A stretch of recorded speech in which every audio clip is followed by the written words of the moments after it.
We all grew up with that one big brother on screen, the one who was clumsy yet full of heart, mischievous yet warm, always making us laugh, and then suddenly bringing tears to our eyes. For millions across America and around the world, Malcolm-Jamal Warner was that brother. Through his unforgettable role as Theo Huxtable on The Cosby Show, and even more so through a deeply personal artistic journey that spanned over 4 decades. But today, we're not just revisiting the story of a famous actor. We're here to remember an artist who lived authentically, loved deeply, and gave wholeheartedly. A man who didn't need the spotlight to shine, who never needed scandal to make headlines, but who could leave a lasting mark on people's hearts through his calmness, kindness, and sincerity. In this video, let's take a look back at the life and legacy of Malcolm, a quiet artist who didn't seek attention, yet left the world speechless when he passed. This is not just a tribute. It's how we keep him alive in our memories and in our hearts. Biography. Malcolm-Jamal Warner was born on August 18, 1970, in Jersey City, New Jersey, United States. He was the only child of Pamela Warner, a single mother who also managed his career during his early years. His name carries deep significance. Malcolm was inspired by civil rights leader Malcolm X, while Jamal was a tribute to jazz musician Ahmad Jamal. From a young age, Malcolm showed a powerful passion for the performing arts. At just 9 years old, he began taking acting seriously, attending various youth theater programs and acting classes in California. Recognizing her son's potential, his mother made the bold decision to move to Los Angeles in search of opportunities, a decision that would ultimately change the course of Malcolm's future. In 1984, at the age of just 14, Malcolm-Jamal Warner's life changed forever when he landed the role of Theo Huxtable on NBC's hit sitcom The Cosby Show. Playing the intelligent, rebellious, but heartfelt son of Dr. Cliff Huxtable, portrayed by Bill Cosby, Warner quickly became a household name across America. Practically overnight, he went from being a relatively unknown kid to one of the most beloved teen stars of the 1980s.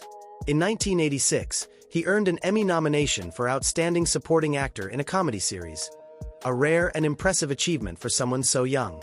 The Cosby Show wasn't just a TV program. It was a cultural and social milestone that helped reshape how Black families were portrayed on American television. With his natural, emotionally grounded performance style, Warner became a role model for young viewers during that time. But what truly set Malcolm-Jamal Warner apart wasn't just his role as Theo, it was the way he handled fame. Despite the intense attention and success he experienced as a teen, he remained grounded, calm, and managed to steer clear of the typical scandals associated with young celebrities. His mother, who stayed closely involved in his career, played a key role in helping him avoid Hollywood's many pitfalls. When The Cosby Show ended in 1992, Warner didn't fade away like many child actors do. On the contrary, he took charge of his future, expanding into multiple areas: acting, directing, music, and poetry. Even as he moved beyond his youth, he continued proving himself through hard work and versatility. For Malcolm-Jamal Warner, the arts were never just about chasing fame. They were a way to deliver messages, build community, and stir genuine emotion. In an interview, he once said, "I don't want to be trapped in the image of little Theo. I want to be a free artist, to live honestly and give authentically." That mindset guided him through more than 40 years in the arts, creating a path that, in hindsight, wasn't just the story of a successful actor, but of a resilient man who weathered life's ups and downs while staying true to his values. Career. After the overwhelming success of his role as Theo Huxtable on The Cosby Show, Malcolm-Jamal Warner entered a new chapter in his career, one marked by deliberate choices and courageous growth. Unlike many child actors who find themselves typecast or forgotten, Warner was determined to step out of Theo's shadow and redefine himself. He pursued a broader range of roles within the entertainment industry, and also explored other creative fields such as music, directing, and spoken word poetry.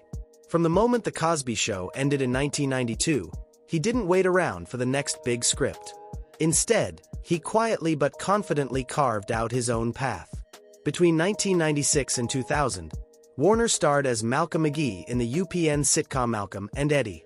This was a significant milestone. Not only was he playing the lead, but he also served as the show's executive producer.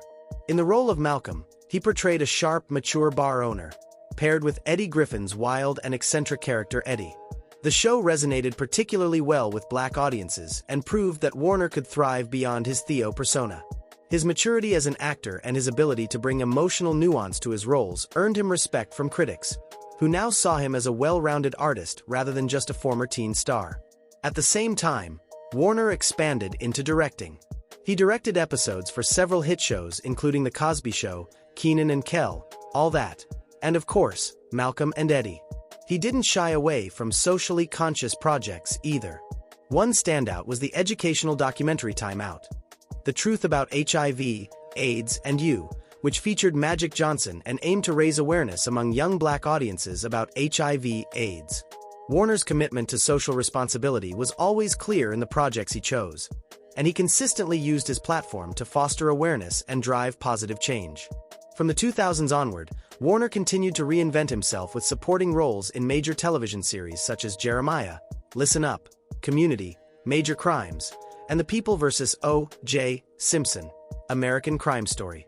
Perhaps most notably, he played Dr. A.J. Austin in The Resident from 2018 to 2023, a passionate, intense cardiothoracic surgeon with a commanding presence. This role showed a deeper, more dramatic side of Warner's acting talent, and allowed him to connect with a new generation of viewers who may not have known him from his earlier work.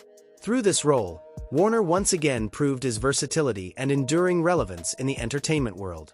His music career was also a vital part of his evolution.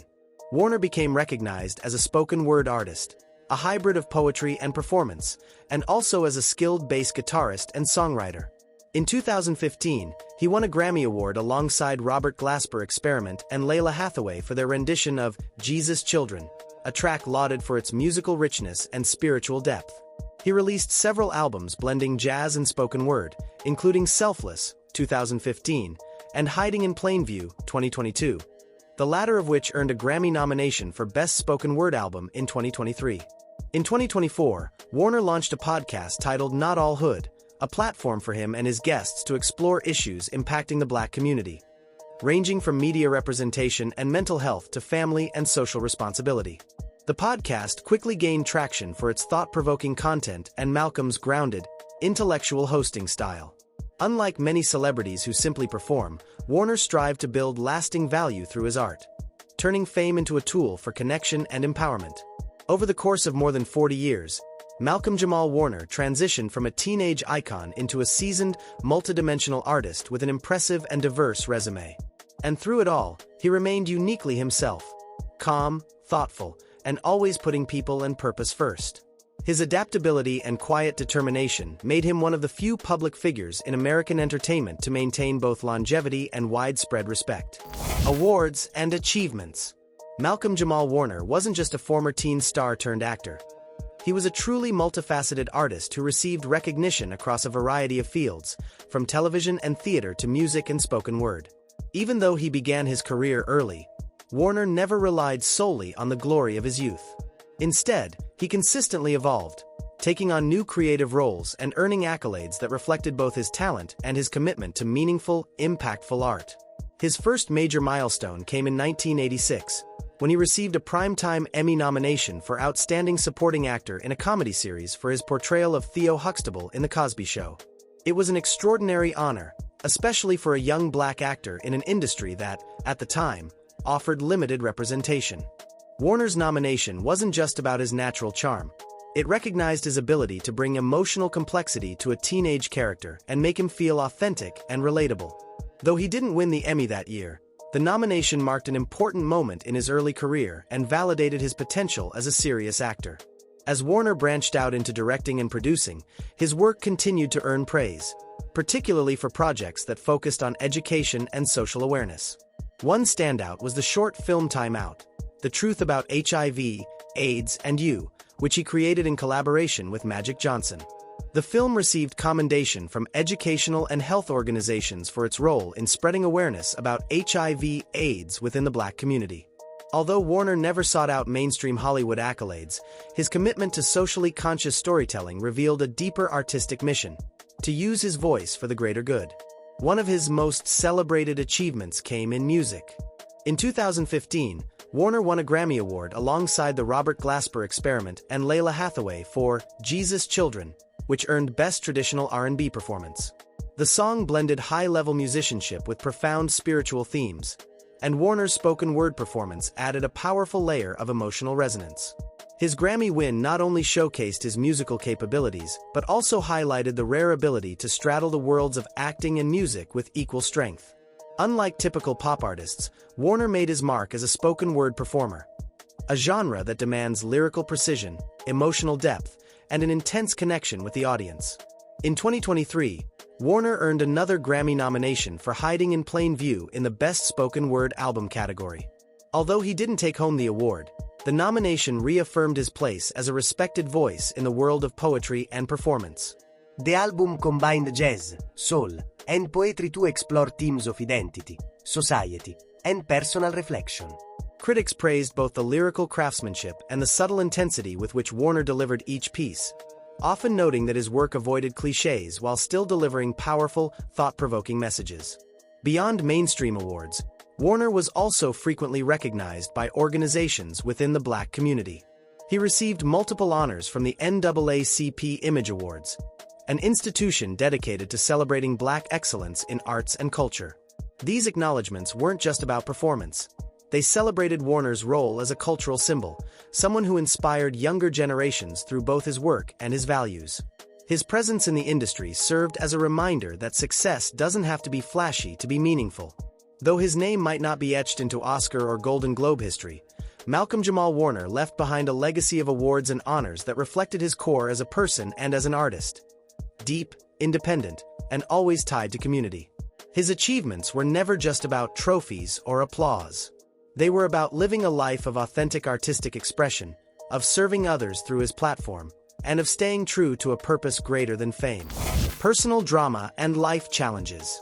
Though Malcolm-Jamal Warner was widely known as a private, grounded artist who largely stayed out of the chaos of celebrity culture, his life wasn't without hardship. Beneath the calm surface and the public admiration were moments of personal pain and quiet struggles. Challenges that shaped the depth of his character and made him the profoundly human artist people loved and respected. Despite finding success at a young age, Warner's journey was marked by loss, pressure, and resilience. One of the most talked about aspects of his personal life was his connection to the controversy surrounding Bill Cosby, the man who played his TV father on The Cosby Show and who served as an early mentor in his career. When the sexual assault allegations against Cosby surfaced and escalated between 2014 and 2018, several former cast members were pulled into the media frenzy. For Warner, the pressure was immense. His portrayal of Theo was tightly intertwined with the image of the Huxtable family, which Cosby had helped build. At first, Warner chose to remain silent.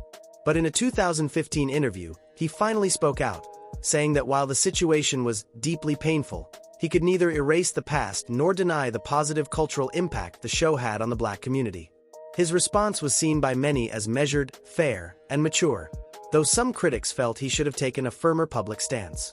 In his personal relationships, Warner experienced heartbreak that would leave a lasting scar. He was in a long-term romantic relationship with actress Michelle Thomas, who played Justine Phillips, Theo's girlfriend on The Cosby Show. Off-screen, the two were deeply committed and had even discussed marriage. Tragically, in 1998, Michelle was diagnosed with stomach cancer at the age of 30 and passed away shortly thereafter. Warner was by her side in her final hours. Years later, he would still speak of her in interviews with affection and sorrow, calling her one of the most beautiful souls he had ever known. Her death left him emotionally closed off when it came to romance and pushed him further into his creative work as a form of healing. Another tragedy, one that shocked the public and industry alike, was Warner's own sudden death in July 2025. He was vacationing with his family at Cockles Beach in Costa Rica when he was pulled under by a strong current while swimming. He drowned due to asphyxiation. His daughter had been playing safely near the shore and was unharmed. The news stunned fans and colleagues alike. Warner had recently appeared in the TV series 911 and was actively developing the second season of his podcast, Not All Hood. Known for his health-conscious lifestyle, avoidance of drugs and alcohol, and generally low-risk behavior, his death was seen as a completely unexpected and heartbreaking accident. In the days following his passing, tributes poured in from fans and peers alike. Celebrities like Angela Bassett and Robert Glasper shared emotional messages online. Warner's team released a special memorial episode of Not All Hood, where friends and colleagues shared stories of his quiet kindness. like helping others behind the scenes, supporting artists in need, and lending a listening ear without asking for anything in return. These stories painted a fuller picture of Warner, not just as a performer, but as a man of integrity, generosity, and community spirit.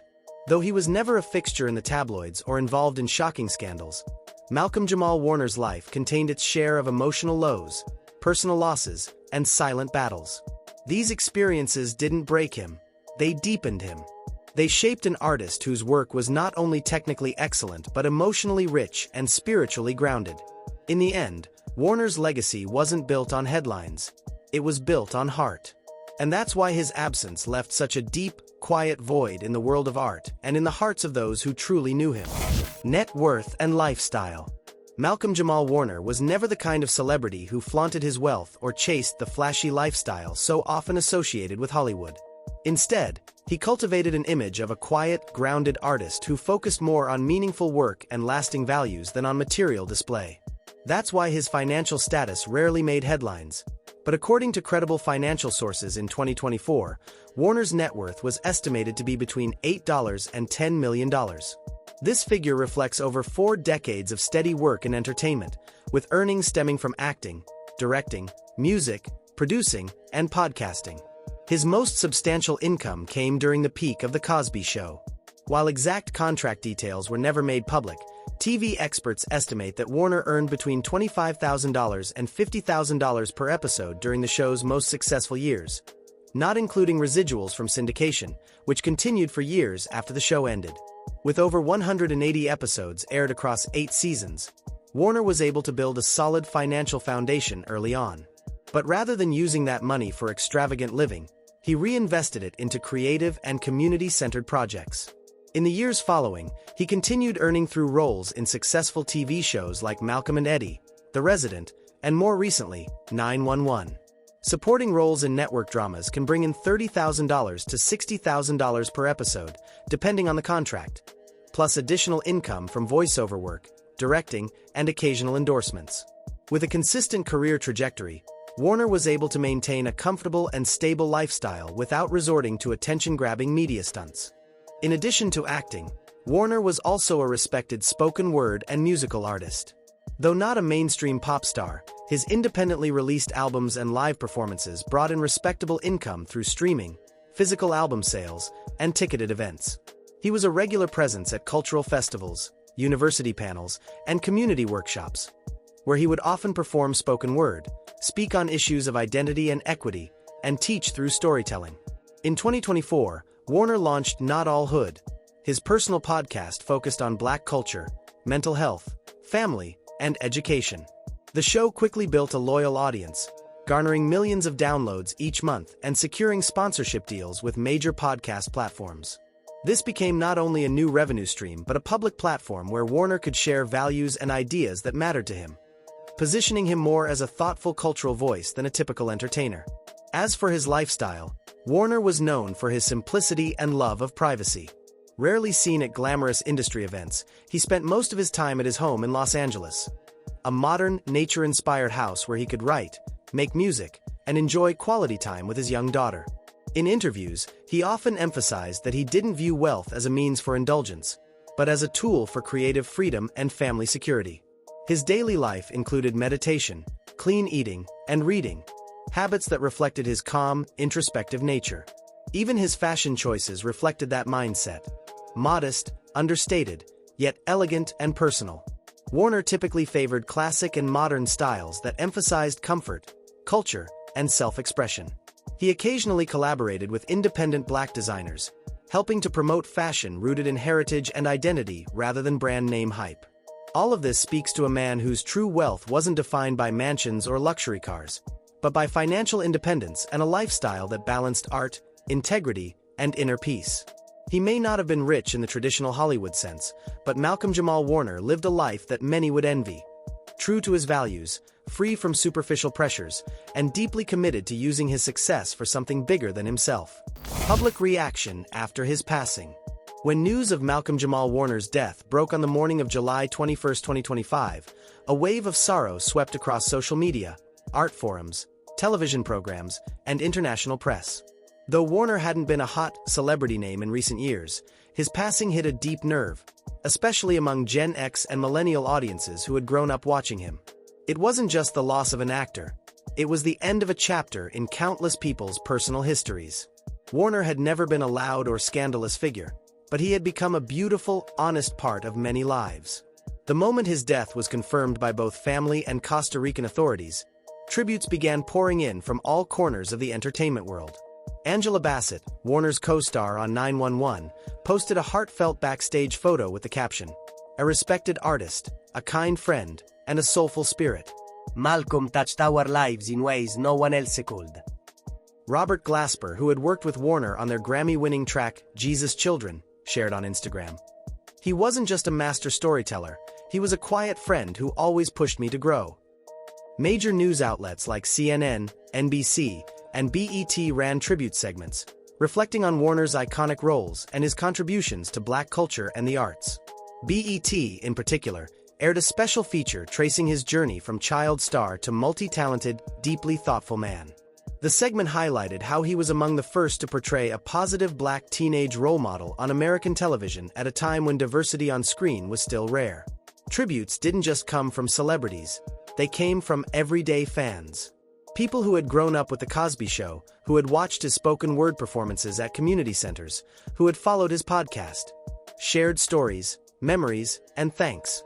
A week after his passing, Warner's team released a special memorial episode of Not All Hood. There were no big-name guests, no dramatic music, just unreleased voice recordings of Warner himself, woven together with heartfelt narration by close collaborators. In the episode, listeners heard Malcolm reflect on what it means to grow older, the role of the artist in society, and his love for his daughter, whom he often described as his greatest accomplishment. The podcast episode quickly reached millions of plays and was shared widely as a final, personal gift from him to the world. In Harlem, the spoken word community organized a memorial night at the legendary Apollo Theater, long a symbol of Black artistic excellence. Poets, young and old, gathered to recite Warner's work, perform jazz music he had once played, and share stories of his generosity. Funding non-profit performances, teaching free workshops, or simply being a quiet supporter behind the scenes. One emotional moment came when a young poet stood on stage, teary-eyed, and said, "If I had just one more chance to see Uncle Malcolm, I'd thank him for showing me that you don't need to shout to move hearts." His death also sparked deeper conversations about the pressures artists face to uphold public images over long careers. Writers and critics described Warner as the silent artist, a man who used his presence to lift others rather than demand the spotlight for himself. The Guardian published a eulogy titled, "The Man at the Edge of the Stage Who Made the Stage Matter." That might be the most accurate description of Warner's legacy. He didn't need to stand center stage to shine. He simply needed to be himself, and let his honesty do the talking. His passing left a quiet, but profound void. It wasn't the kind of shocking, messy end that tabloid culture feeds on. It was the close of a long, brave chapter, a man who lived with integrity, gave fully, and left with nothing left to prove. In the grief of millions, Malcolm-Jamal Warner continues to live, not just in reruns, recordings, or poetry, but in the way he made people feel seen, heard, and loved.